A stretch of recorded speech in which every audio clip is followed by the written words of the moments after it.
Sandcast. Good to go? Good to All go. right. Well, this is Sandcast, beach volleyball with Triborn and Travis Mawerder. We are back in our Born on the Beach studios for the first time in like a month and a half.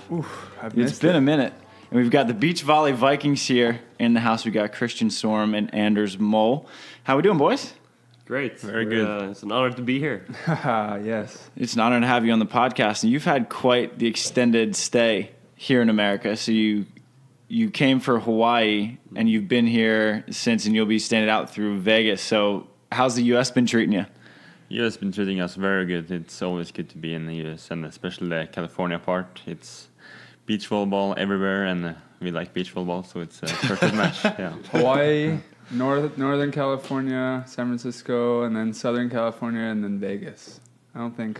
Tough trip. Doesn't sound too... Trip, but we have had a lot of fun. We have been exploring, and we have also had time to have a little vacation, see Yosemite, and also not only play beach volleyball. So it's been a great month. And when's the last time you were home? We left home 5th of September. Okay. So do you guys have like families and everything, staying in touch with them? Are they worried that you're coming back? Not much. Just No. my mom calls sometimes. That's good. Yeah. I hear her voice. Yeah. Anders is smart. He brings his brother along everywhere he goes. His security guard, Hendrik Mol, is here with us as well. I do a lot of stuff for these guys. Security guy is one of them. Yeah. Water boy, filling up these bad boys. Coach, videographer, we got a camera over here as well. Mm-hmm.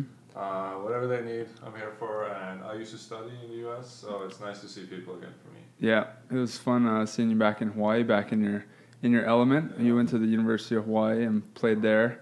I like hearing your pidgin slang. You getting it down?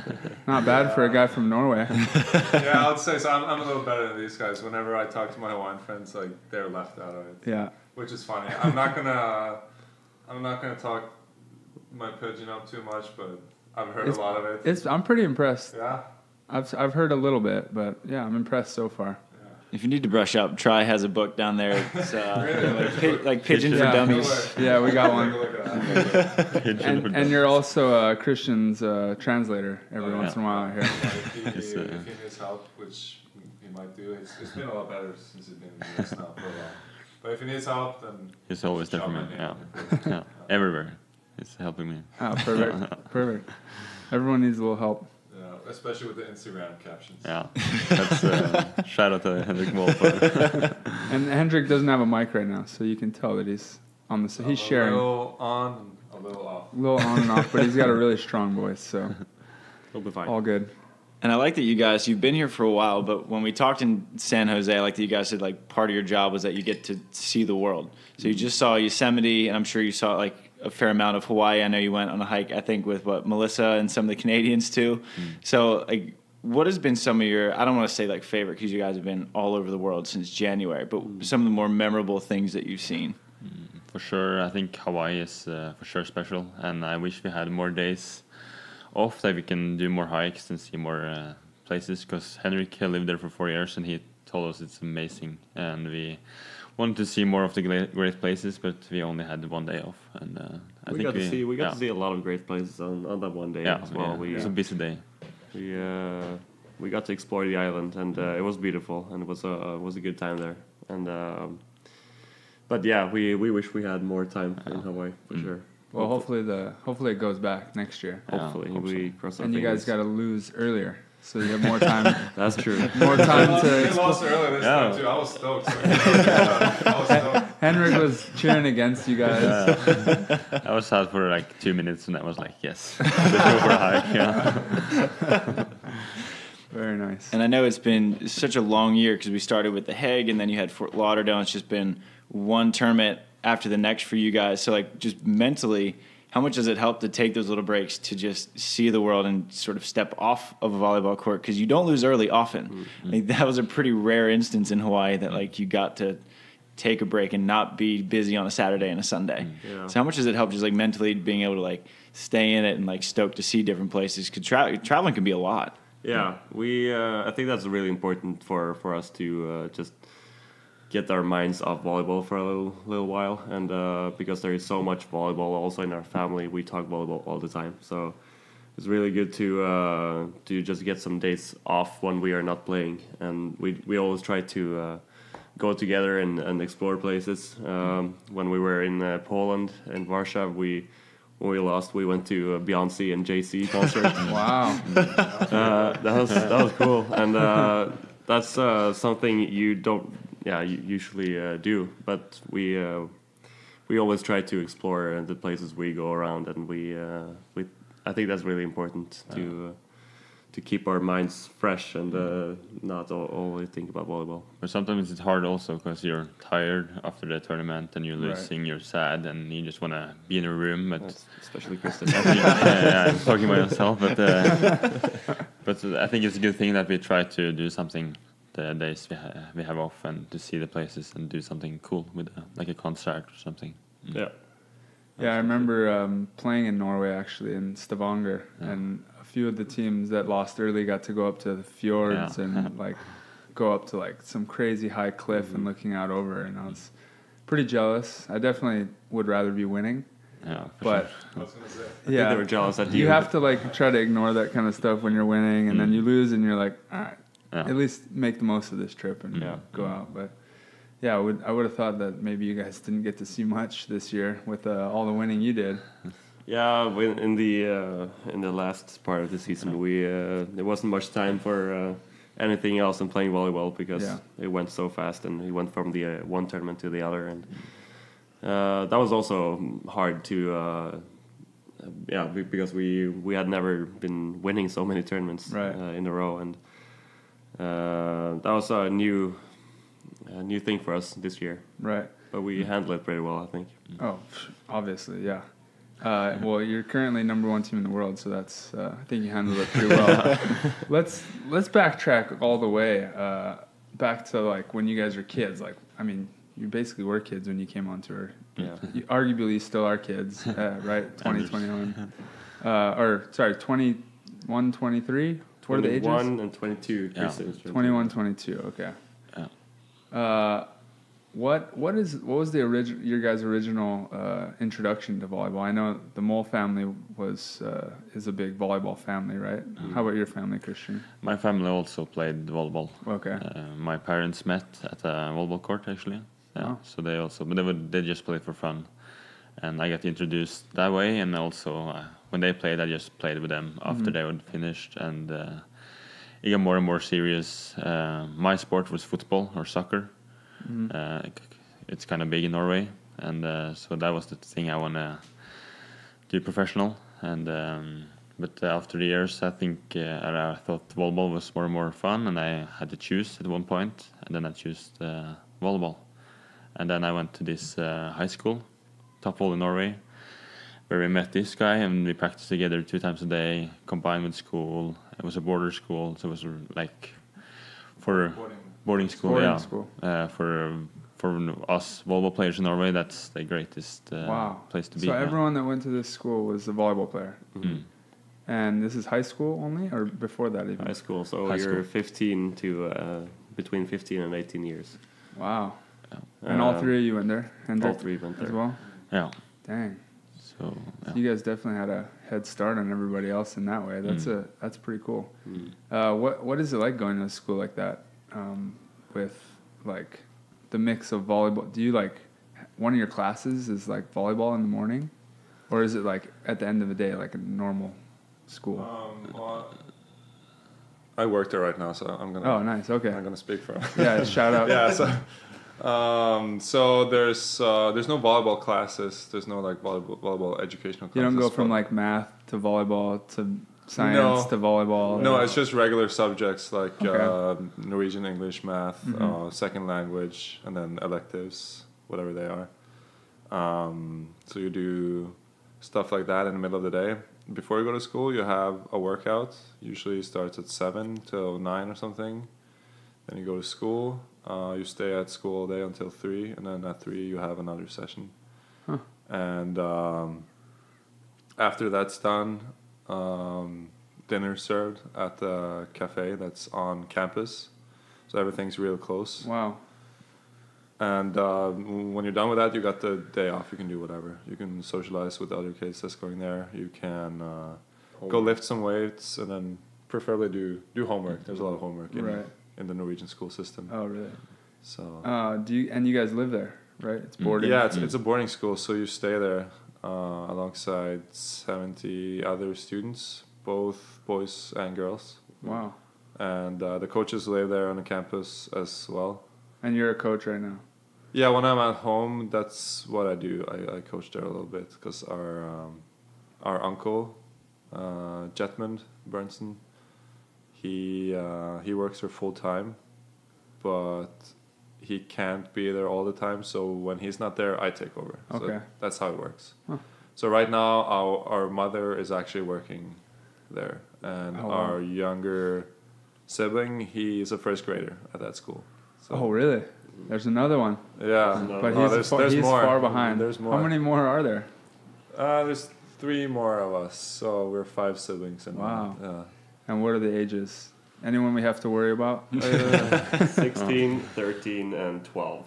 Yeah. So we have Marcus. He's number 3. He's a left-hander. He's going to be a good ball. He's going to be taller than both of us. So. Yeah, he's going to be taller, but he's definitely weaker than us.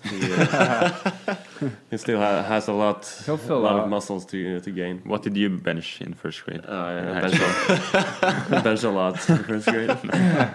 No, I was super skinny too, so look after Marcus. But they're all super into volleyball, and they want to become good volleyball players as well. So it's going to be exciting to see how they're going to be in the future. Yeah, definitely. And then your father as well kind of started the volleyball for your family, right? Yeah, he's our coach. But we like our mom, she played in the Olympics in Atlanta in 1996. Oh wow! So she was kind of the biggest volleyball player in our family. But then our dad did more the coaching. He also played a lot. He played like 100 games for the indoor national team in Norway. So he's also a really good volleyball player. But that's also how we got into the sport, and we kind of grew up with it, and we love it from the very first day. And now we're living the dream. We're going to pause real quick for a word from our sponsors who keep the show moving. We are incredibly grateful for all of our sponsors and all of you, the listeners, who keep the show moving and keep moving us forward. We couldn't do it without you. And now it's nuts that how fast the AVP season went by. But since it is over now, it is probably time that you re-upped on your volleyballs. I know that mine have turned to a kind of brownish yellow color, so I know it's time for me to re-up on my volleyballs. I'm sure it is time for you too as well. So go to wilsonvolleyball.com, use the discount code WilsonSand to get 20% off of all purchases at wilsonvolleyball.com. This show is also brought to you, as always, by our guys at volleyballmag.com. They are your daily digital news source for all things volleyball. They got indoor covered. They got beach covered, whether it's from Gstaad to Hermosa Beach. Ed Chan has the best pictures in the game. Lee Feinswag has the most insightful interviews. Every now and then I contribute something that might be worthless, might be worthwhile reading. I'm not sure, but if you're looking for volleyball news, make sure to go to volleyballmag.com, your daily digital news source for all things volleyball. We would also like to welcome Volley Camp Hermosa as a new sponsor of the show. If you're listening, you've probably heard of Volley Camp Hermosa. It is the place to go to get better at beach volleyball. Whether you are planning a trip to Hermosa Beach, California, the mecca of beach volleyball, or live locally, they have professional coaches to take your game to the next level. For those making the beach volleyball pilgrimage, they offer week-long adult training camps that are the complete beach volleyball experience. If you live locally or you can't join a camp, you can take their weekly classes and or private training. All levels are welcome, from A to AAA to Open. Sign up online at www.volleycamphermosa.com. I'll say that one more time, www.volleycamphermosa.com. Or for more information, you can just give them a call. It is 234-PLAY-VCH. Or you can email them, info@volleycamphermosa.com. We will see you guys on the sand. And, of course, we always love our sponsors at PacificCoastWealthManagement.com, because if your financial plan goes beyond making it into the main draw of an AVP volleyball tournament, check out our online planning tool at PacificCoastWealthManagement.com. We all know that you beach volleyball players need to to put that oodles of prize money somewhere, you might as well start it with Pacific Coast Wealth Management. So when you get to the site, click on their link, build your financial plan here, and work with a licensed fiduciary advisor who can discuss everything from 401ks, IRAs, life insurance, estate plans, tax strategy, Social Security, investments, or good old stock tips, also known as a lot of stuff that beach volleyball players genuinely don't know a whole lot about, which is why we need the help with our guys at Pacific Coast Wealth Management. Business owners who need to offer benefits, retirement, or pension plans for their employees, partners, or themselves, you can give them a call too. Or 529 college savings or Roth IRA for your kids. Did you know that you can give $15,000 a year to your kid? I know when I was a kid, I wouldn't have minded that. Start with your favorite volleyball player by connecting with us at Pacific Coast Wealth Management on Instagram or www.pacificcoastwealthmanagement.com, or you can give them a call, 949-637-7052. Again, that is 949-637-7052. A lot of the listeners of the show are professional athletes, and as we all know, you cannot have enough recovery, which is why the show is also brought to you by our good friends at fireflyrecovery.com. So what Firefly Recovery is, it is a wearable device that simulates blood flow throughout the damaged or sore or afflicted area, say a knee.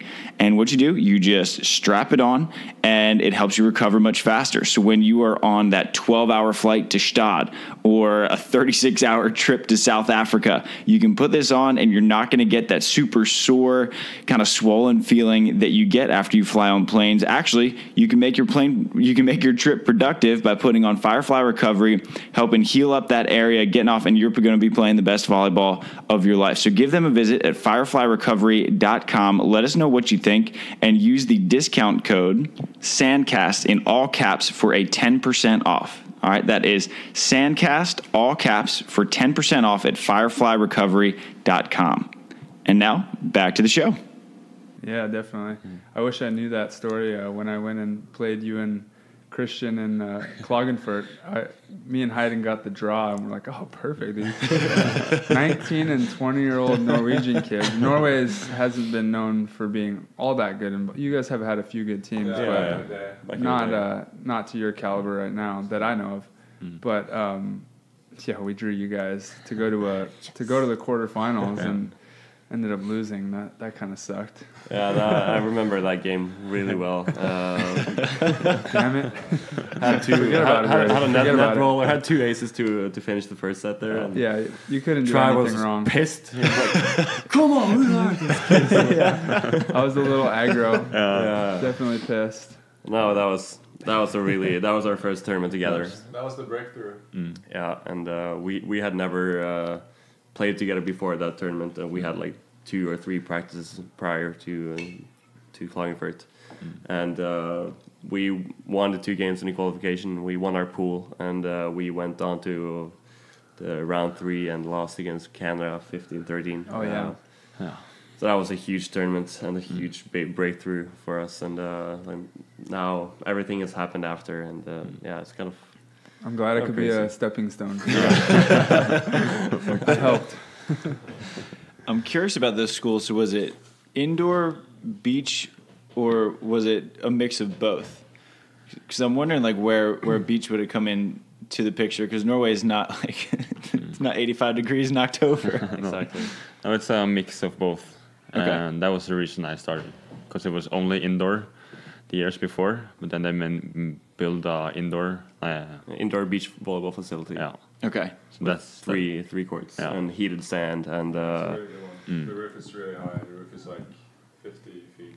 Yeah, so you can play international games there, and heated sand. There's going to be an international tournament there too. Yeah, there's going to be a World Tour 1-star there in February. Yeah, we didn't know about this until today. Oh wow, sweet. I mean, 1-star, that's a start. It's a start. Yeah. But it's really important for the students there to so they can see the level, and so they can get inspired. Right.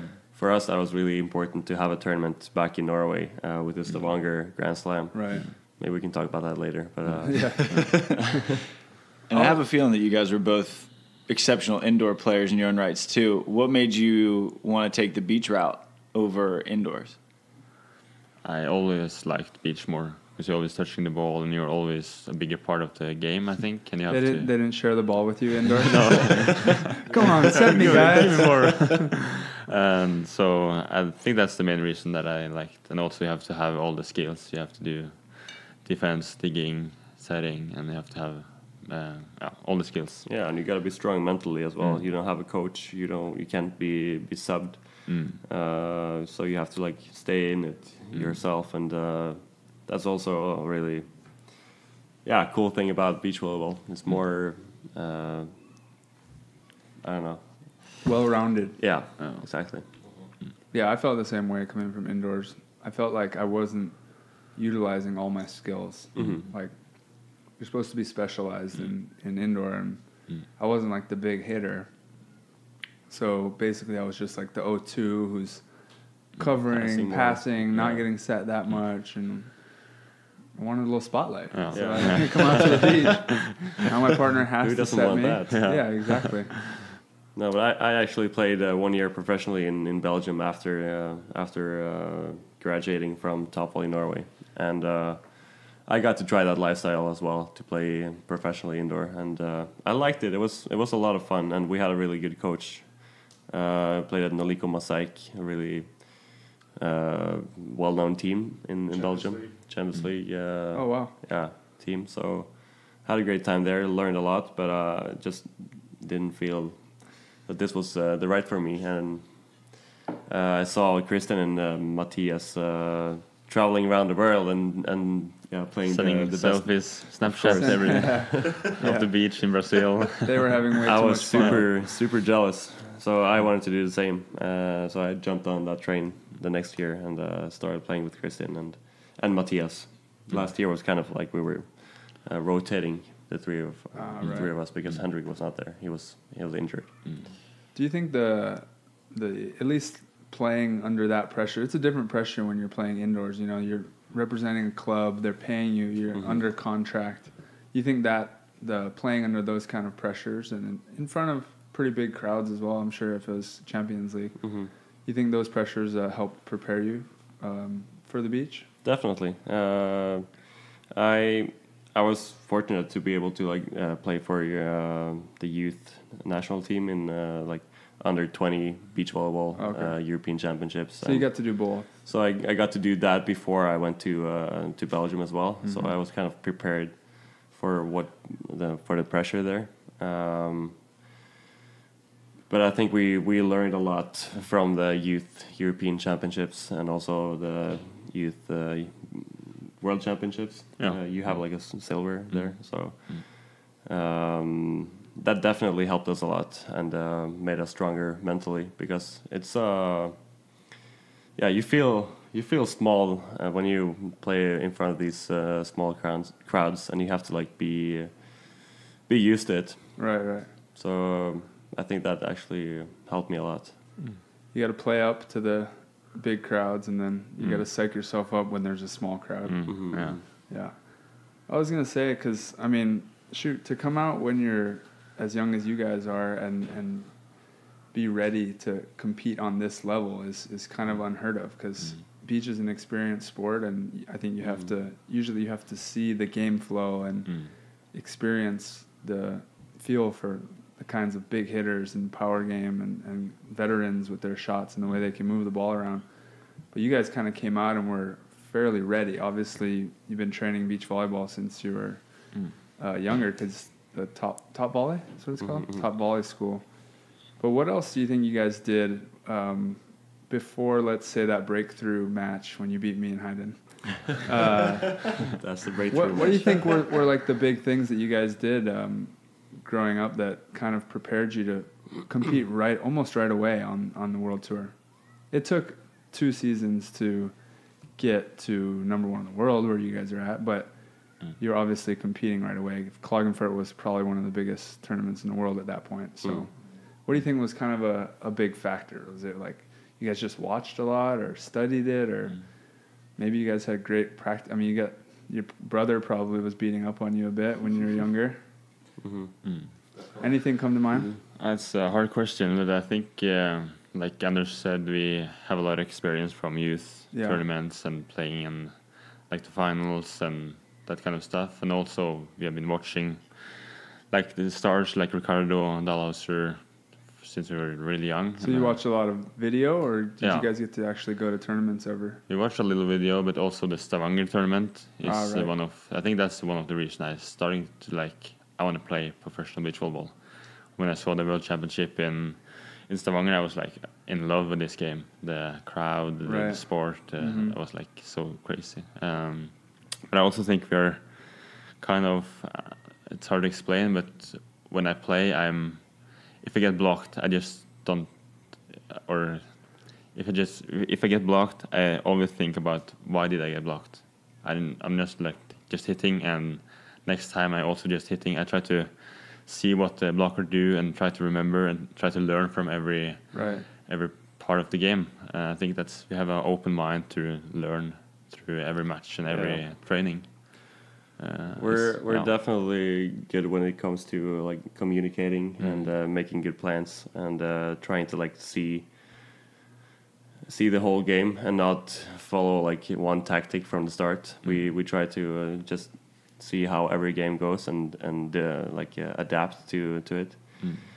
And also I think it helped a lot that we talked a lot of volleyball when we were at home with our parents. We discussed many different things, so that kind of prepared us to these tough matches. And also we're two really calm guys, and we match each other very well there, and it's easy for us to get along on the court, and that chemistry is I think that's really important. And we're smart volleyball players. We know a lot of things, and we have watched a lot of volleyball in our life, and also like where we have been watching on YouTube, but also like on live when we saw the players play in Stavanger and around the world. That seems like the biggest factor that I don't know if people are missing, but like when I see the success that you guys had, there's a lot of people watch, especially you, Anders, like physically you up at the net, you're getting up pretty high, maybe higher than almost anyone in the world, like the Phils and all those guys, and a lot of people might attribute it to that, a lot of your success. But I think right there what you guys said, that you guys study the game and constantly trying to learn, that's probably the thing that's really pushing you guys over the top. We always try to develop, and we know that we can always improve our game. And now, even though we're number one in the world, we have so much to improve, and we want to keep pushing our level. And that's our motivation as well.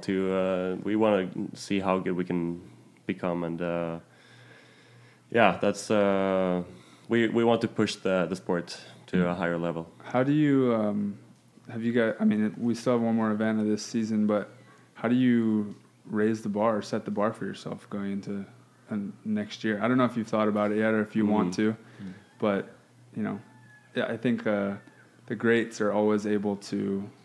They don't need anyone to be chasing. They're setting their own bar and keep raising their own bar. But I think that's a whole new challenge. So it might be a fun challenge for you guys coming up. Yeah, because we have always been pushing against.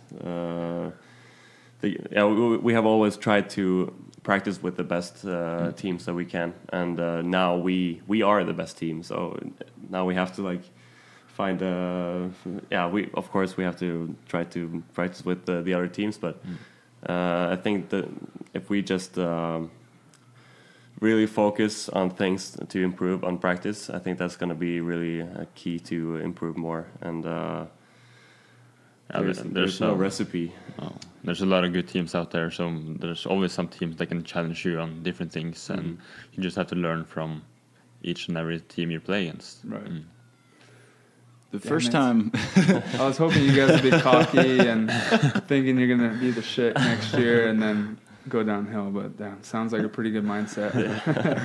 The first time that I'd really seen you guys play was when you were here in Huntington in May, and you played John Mayer and Trevor Crabb, and you knocked him out. And I asked John, I walked by him in the players' tent and just asked, about you guys, and he said that Anders, that he reminded him of Phil Dalhausser, which is like the highest compliment an American can pay another blocker. And I know that you guys weren't quite at the level that you are now, just because it took you like halfway through the season to start winning. I think Gstaad was your first win, right? What's the difference between your game in Huntington when you were on the cusp of winning and in Gstaad where you went Sunday, back to back to back and won 3 in a row? It's I feel like in May also we had some really good matches, and I think the level kind of was there, but I think the constantly to maintain the consistency and contain the level over whole tournament. We played good in the pool play. First round we played good. Second round we can just lose against a team that was kind of the rank was worse than the opponent we beat yesterday, and I think that's the main thing this season, that the last couple of months that we can win the matches even though we are not playing our best, and we can find a solution during the game to win the match. I think that's one of the key points for this. I went back and watched all of the matches that were available from Gstaad the other day. And so I started with your semifinal against Taylor and Jake and Christian. I kind of just want to start with that dig at, I think, 14-13? Yeah. So Taylor has a cut shot for match. And, I mean, you guys were in a semifinal, and a Norwegian team hadn't won a beach volleyball medal since 97, I think. Years. And so Anders, like, that was, like, your whole life. Like, they hadn't won a medal, and you guys were right there. Like, how do you stay mentally composed on a stage like that when you're in a spot that a Norwegian team literally hasn't been since you guys could talk? That's crazy. I think they didn't think of that. No, they would have thought of that. They probably would have gotten their heads. Yeah, we did not think about that at all. You can't think about that at all, because then you will lose, and or it's going to be harder to win for sure. You have to like stay in your own bubble. You just don't gotta think. You just gotta do at that point. I like that. But yeah, we I don't know. it's difficult, but I think we just really just think about what we're gonna do out there, and not we don't think about the crowd. We don't think about what if we win, and what can happen if we win, and everything about that. We just think about our game and the next ball and what we're gonna do, and try to make a plan for every ball. So we are really, when you see the videos, we are really calm and really focused, and you see not that many emotions from us. We are a team like that, but I think that also helps us.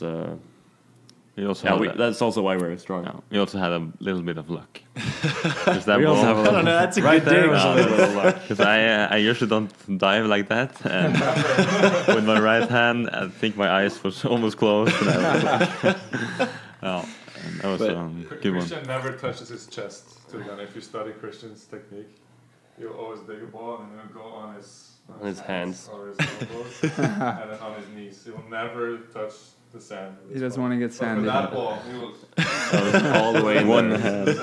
got it up with one hand. That was maximum effort. that was.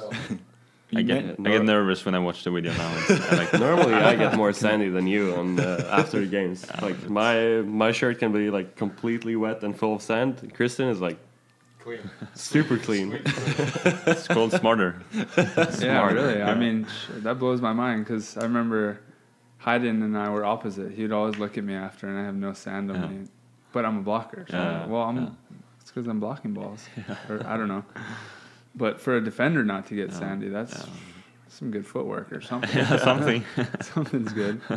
It's funny, though, that you mentioned how calm you were, because that was what I was thinking when I was watching your final against Herrera and Gavira, which, I mean, you guys went up like 18-11, I think, in the second, and it was really just like the rest of it was just a matter of time till you won it. And this is for like a gold medal, and it looked like you guys, it was like 1-1 in like just a random tournament, and not 3 points away from like winning the biggest tournament of the year. Where do you get that mental composure from? Because like, you know, I don't know how much AVP you guys watch at all, if you know Ed Ratledge, but so he's been playing AVP for 20 plus years, and he was in the finals in San Francisco, and on match point he was like bouncing around and jumping, and you could tell like how stoked he was to be so close to his first win, and he ended up winning. But you guys, you treated it so differently.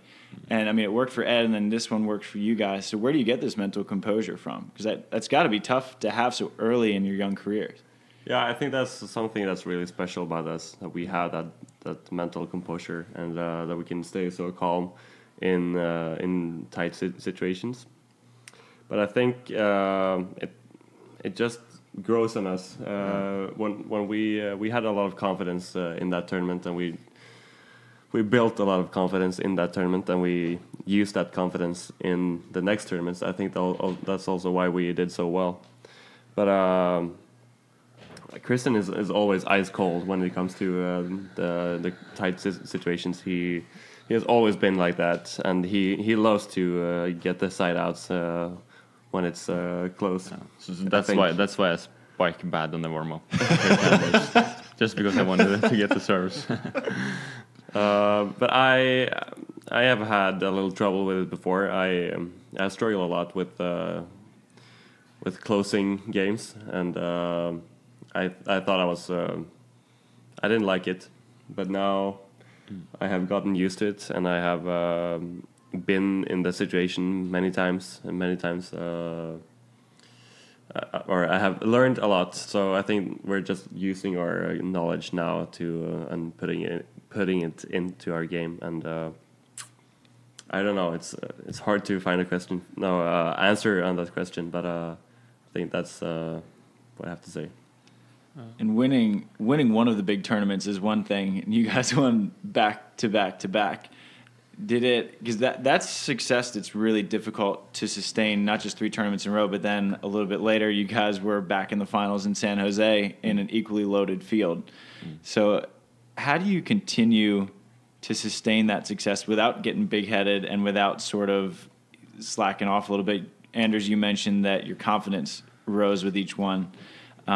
But still, I mean, you're playing against the best in the world, which, you know, Brouwer and Musin can beat anybody. I think there's probably 10 teams on the World Tour that could probably win any given weekend. Yeah. Sustaining that had to be pretty difficult. I'm just curious, like, how did you stay mentally engaged that whole time? I think short-time memory, maybe. Yeah. Like, for me, I don't think much about, like, the previous week, or I don't think about that we won the last tournament, that we are ranked higher than before. That's because it takes like 3 weeks for the FIVB check to show up in your bank account. Exactly. It's perfect. 3 week delay, and then it shows up. Oh, that's nice. So for me, I don't think much about like the previous tournaments, and still for me now, when you tell me that you won like 4 tournaments in a row, I still almost can't believe it, because it's so crazy to win. If you ask me in May if anybody will win 4 tournaments in a row, I would say no. No teams will do that, because the level in the FIVB Tour is so good now. Teams from the qualifiers go to the semi-final, finals. In the qualifiers, win. Exactly. In Shanghai or something. Berlin. Oh yeah. Berlin, yeah.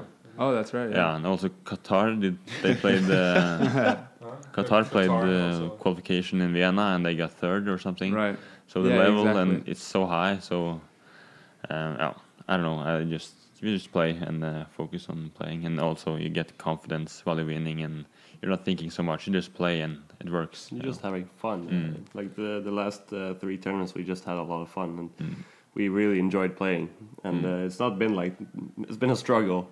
Before we were really grinding, and but now it's been like just fun, and we enjoyed it, and we were really relaxed. I think that was huge.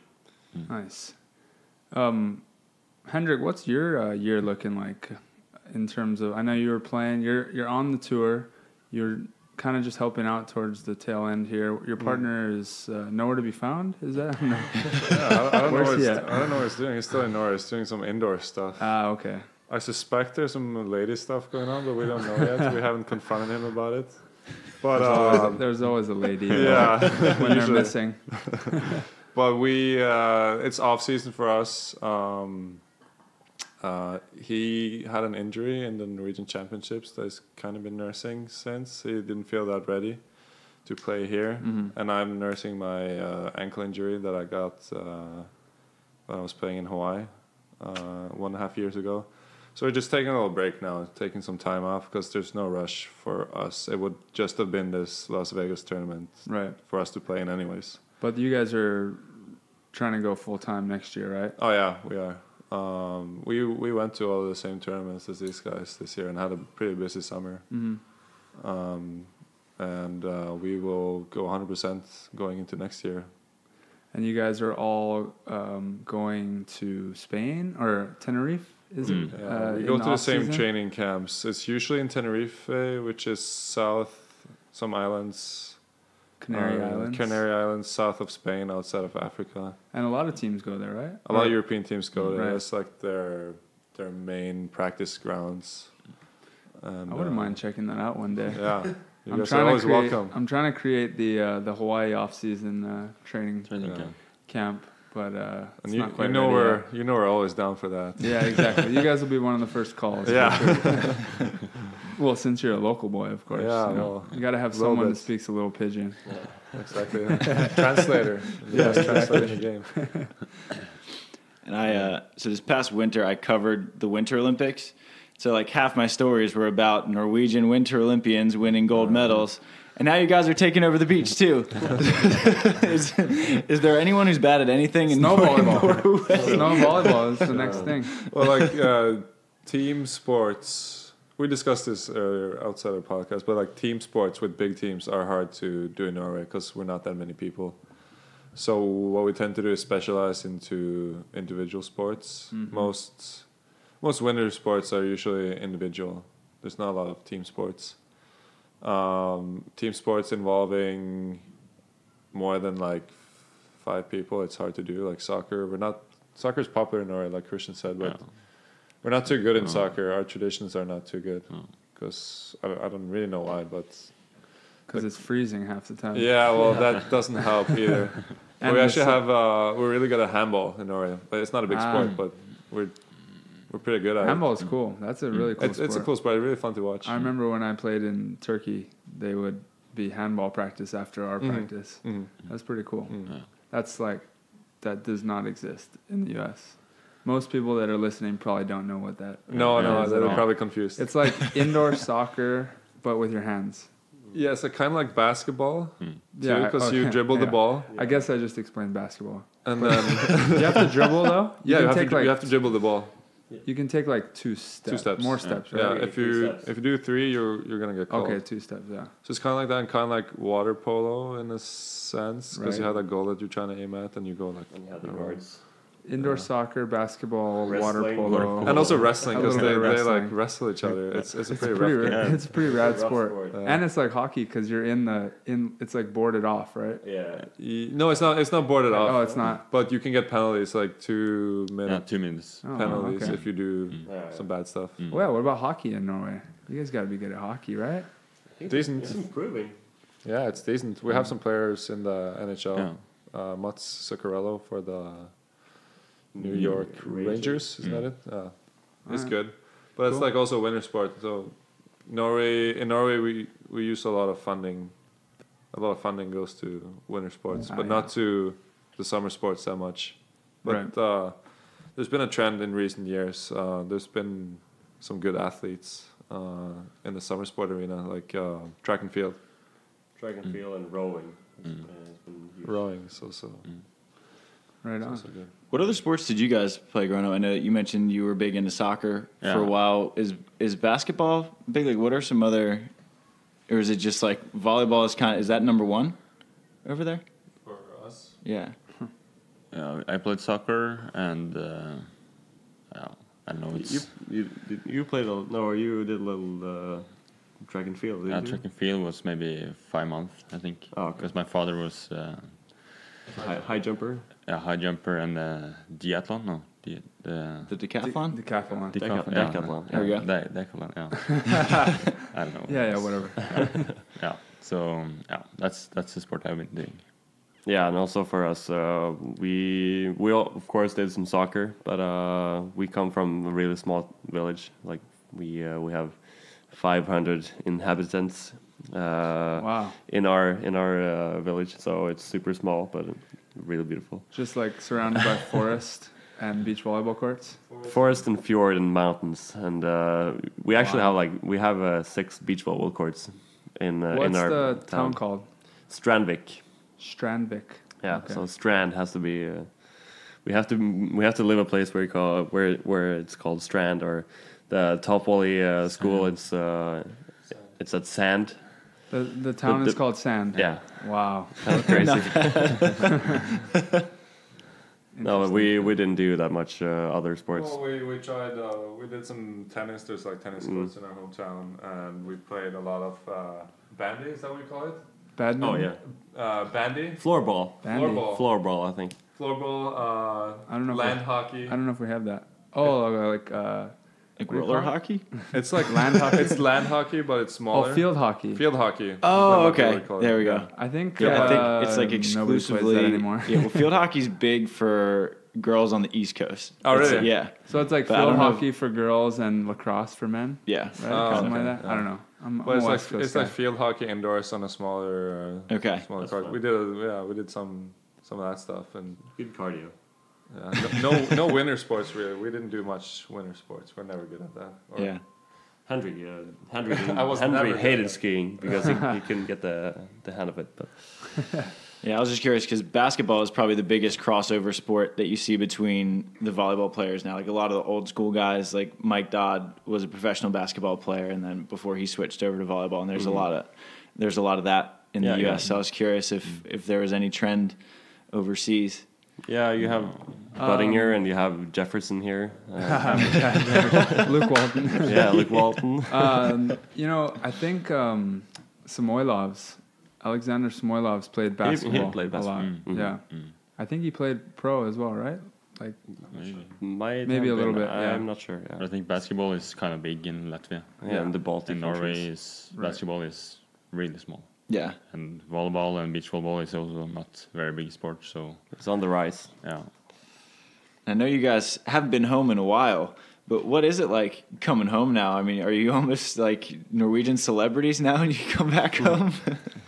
No, it's been a lot more media attention than ever before, and we can feel that we are more famous than before. You can see people recognizing us on the street. wow. So that's pretty cool. But it's not like a life changer or anything. Yeah. We're still down to earth people, and we don't take off by any means. So I think that's really important for us. Well, there's only 500 people in your town, so Yeah, you just got to go up one Instagram post, and exactly. everyone's gonna know. No, we called you boys here for a while, and then you have a flight to Vegas to catch. Is there anything else that you want to bring up or talk about? Make sure that we chatted about before we let you get up and hopefully make a final in Vegas? We can ask Try how it is to be back on the tour. Ah, yeah. It's quite nice. We have been talking. We have been Coming talking off enough. of a win. Yeah, A win exactly. in China. Yeah, That's huge. I might just call it here. Just end right there, and my win percentage is great. Yeah, right now you're number 1 in the world on the Olympic. I know. It feels pretty good. I might Yeah, pull yeah. out of Vegas and go through the whole off season. Actually, no, then I would lose it.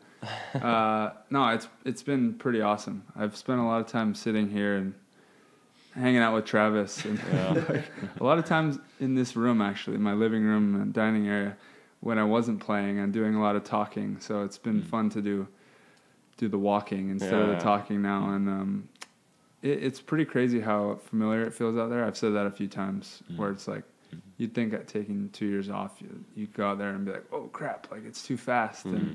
But just watching, and it's kind of like you guys growing up. You guys said you watched a lot, and then it seems like by the time you got to the World Tour, it was It's natural. it was natural. You're used to the pace, and for me, I kind of just feel like staying close to the sport, watching, talking like this on the podcast, and doing the broadcasting helped me a lot. And man, it's a lot more fun now. Yeah. It was for sure some somewhat depressing times not playing and not I being can an imagine. athlete anymore, but it's been fun, and it's crazy. Like last time I played, you guys were in like your coming out game, and then now next time I play, you guys are the top team in the world. I'm like, what the hell happened while I was gone? No, but I'm excited, and the World Tour is, like you said earlier, it's probably the best it's ever been. So I'm excited to, we won a 3-star, which is, I'm not going to downplay that at all. It's a World Tour event, and it's a tough one as well. Sure. But I'm excited to get out and start playing against all the 4 or 5-star players like you guys in Vegas, and I'm sure Hendrik will be right there next year. We'll all be battling, and it's It'll really be a fun season. Yeah, I'm excited for next season for sure. Maybe some. First, I mean, we all got to just go take care of Vegas, and there's probably not a better place to end the year than in Vegas. Yeah, right. That's true. And you guys are both 20, or you're 21 and 22, so you guys are all clear. We're all good. Made a little extra money in the World Tour final. You might want to look that one up and see how much they made in that one. They're gonna have a good party in Vegas for sure. Drinks on us. All right. Oh, perfect. Or You said it. Anders. I'm not spending my money on other people. I said it for both of us. I'm not gonna take that bill alone. Bottle service. Yeah, it's gonna be fun. What other kind of things stood out to you guys this year on tour? Just having fun, enjoying. I know you guys said Hawaii was a good one, and something else we got to talk about is your guys' YouTube page. Oh yeah. You're doing a video right now. We'll see what you guys come up with that, and we'll have to have our listeners go check that out. But I think it's been pretty cool. Obviously, I've been doing stuff on the side, media-wise, that I want to continue now that I'm a player. But you guys started a YouTube page that's been pretty successful and pretty popular while you're playing. Talk a little bit about that and why you're doing it and what you're doing and how people can follow along. I watched the Hawaii one the other day. You guys did a vlog about your trips around, like what you were talking about, your trip around Oahu, which I thought was very entertaining. Nice. Kristen, you want to do I'll take you. Their Anders or Hendrik. Their names are the Beach Volley Vikings, which I love because everybody knows I'm check it a out. Vikings fan. And Anders just had my Minnesota Vikings helmet on. Yeah, I'm just hired as an actor. This vlog. Yeah, we were talking about it earlier. Hendrik and Anders, they run the camera, and Christian's the face guy. Yeah. He doesn't worry about that. He's the actor. Yeah, He's better in front hired of in the as camera. a Only acting. yeah, it's only acting. No, we started this YouTube channel quite recently. We did a lot of vlogs in Norwegian before because we just wanted to show our lifestyle. Not vlogs, but just like like travel videos, practice diaries. We will call them travel videos and stuff like that for our Facebook page, because we've been on Facebook for a while, and that was like our audience, because but it's only like the Norwegian people that go on there to watch. So we wanted to expand it to reach more people. And so we decided to do them in English, like the same stuff that we did, and also put a little more work into it. And we got a better camera. We learned how to edit videos, and it just like grew from there, kind of.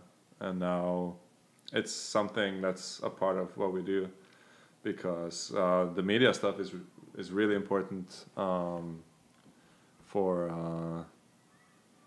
a beach volleyballer. Right. There's not that much coverage. You don't get that much coverage. Right. We don't have media. the ESPN covering us every day like other sports do, so we need to do it ourselves for sure. Exactly. So. Yeah, we want to grow the sport, and we want to make the sport bigger in Norway and also like in the whole world.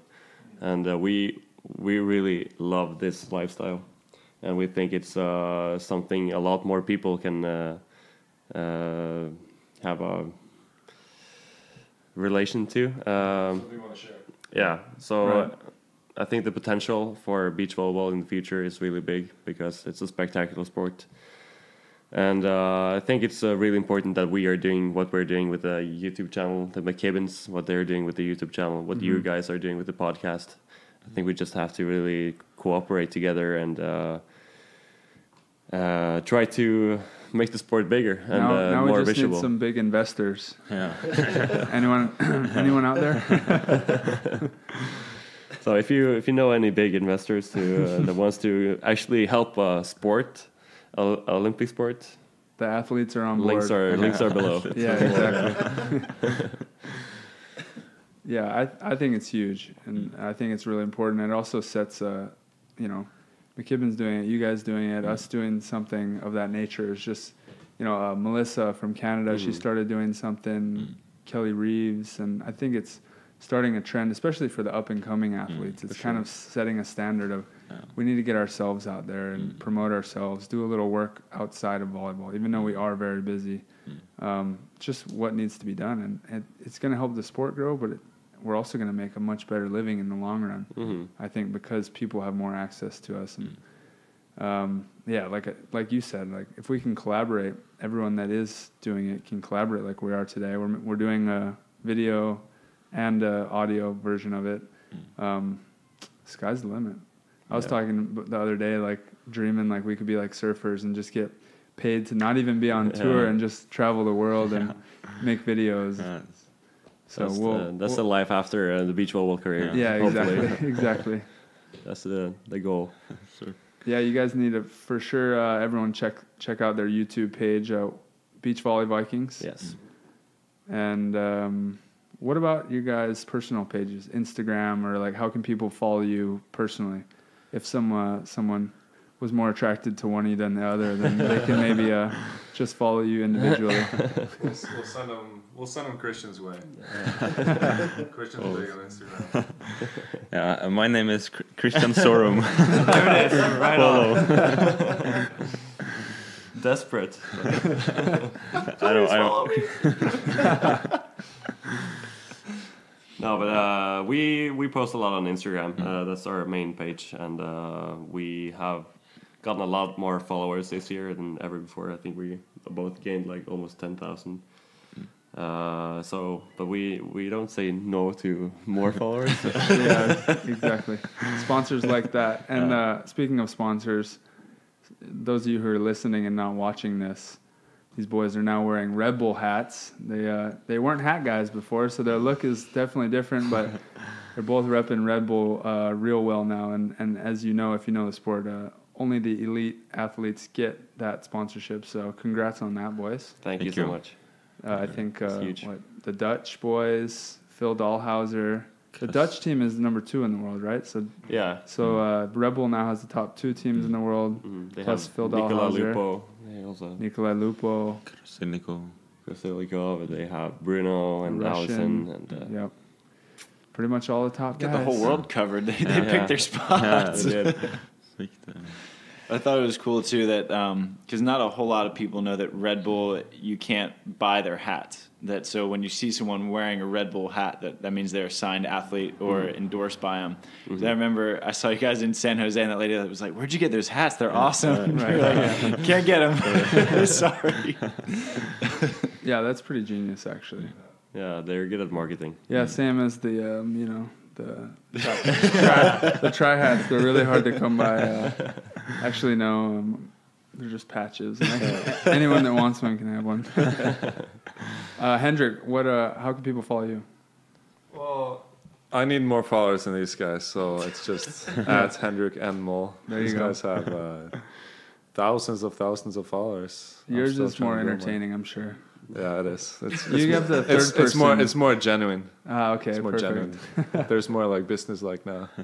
Oh, the big time Red Bull guys. Yeah, I'm more casual. So go follow that if you want to. If you're into some pigeon, then go follow him. Yeah, if you're into something. Yeah, the Norwegian Hawaiian. Yeah. I like it. It's like opposite of Hawaiian Viking. Viking. I like that. Viking. Last comments. So you guys, at the end of every show, we kind of ask if you guys. What's our question? If you guys could give advice to an up-and-comer or another avid beach volleyball fan, what would your advice to those youngsters be? My advice would be just play a lot and have a lot of fun when you're playing. Don't be too serious. Just learn the game by having a lot of fun. Yeah. Yeah, same as Kristen. It's really important to have fun, and if you're having so much fun that you want to like become professional, you're gonna take that step eventually, I think. So just play a lot and try to bring your friends with you, and try to get more people into volleyball. No, but just try to just have a lot of fun, and yeah. Just watch our vlogs. It's a great lifestyle. Yeah. No. A lot of promotion in this video. Watch our vlog. Too much. Hendrik, No, for me, just watch some video on these guys. Like that's we also post their games with the pauses cut, so it's just like 20 minutes. play after play after play. yeah, that's the way to watch. I've made a lot of use of that. I appreciate it. Yeah. I appreciate the editing. So if you want to, like, we post all of our games, or almost all of our games, and it's great learning from these guys. These guys are great athletes, and they have some of the best technique in the game. So check them out for sure. Yeah. Alrighty. Yeah, we appreciate you guys hanging out. I know it's been a whirlwind of the past month and a half here in the U.S., so thanks for taking the time to hang out with us. I know you guys have been doing a ton of media stuff, too. You hung out with the McKibbins for a little bit, I saw the other day. Mm-hmm. I know Volleyball Mag has a big feature coming out before Vegas, so thanks for the time. Good luck out in Vegas. So far, this has been the Good Luck Podcast. I mean, Try came out, got a win. Yep. We credit the podcast entirely. Even Trevor's getting wins. Yeah. Never Trevor. So thanks, boys. Enjoy the rest of the trip in the U.S. and good luck out in Vegas. Thanks for having us. Shoots. Yeah.